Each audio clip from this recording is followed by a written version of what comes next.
Effectivement, l'abus de pouvoir est le principal grief qu'ont retenu les députés de la Chambre des représentants contre Donald Trump. Et on a entendu à l'instant l'un d'entre eux dire à quel point les commissions avaient été choquées par les témoignages des témoins.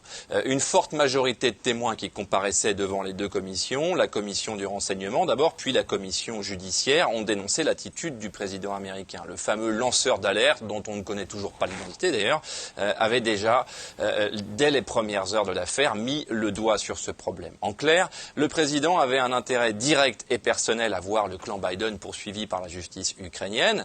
Joe Biden était en juillet dernier le candidat le plus crédible à l'investiture démocrate et donc le rival politique désigné de Donald Trump. L'utilisation de la fonction présidentielle pour faire tomber son adversaire politique est considérée par la Chambre basse comme un abus de pouvoir. À cela, la Maison-Blanche répond que le devoir du président est de mettre au jour les menaces qui pèsent sur la nation américaine.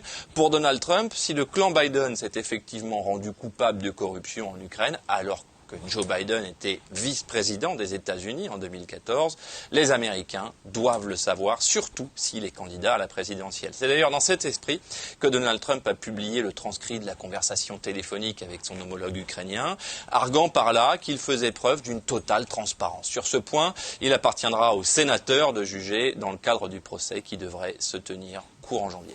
Et puis l'autre grief retenu, Mathieu, à l'encontre du président des États-Unis, c'est le délit d'obstruction, d'entrave, en somme, au travail du Congrès. Oui, absolument. L'obstruction sera probablement un peu plus compliquée à démontrer.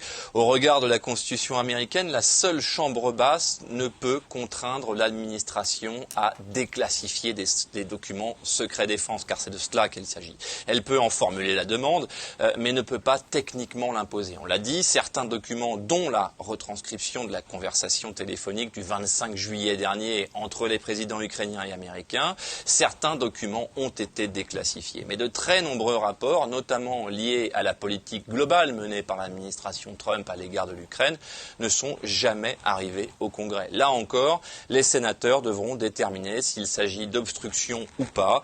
Mais il reste un point crucial à souligner, y compris à ce stade, la procédure à laquelle nous assistons revêt une dimension beaucoup plus politique que juridique. Aucun procès n'a encore eu lieu et pour le moment, tout porte à croire qu'aucune des charges scrupuleusement formulées pourtant dans ces deux articles de la mise en accusation ne seront retenues contre le président Trump.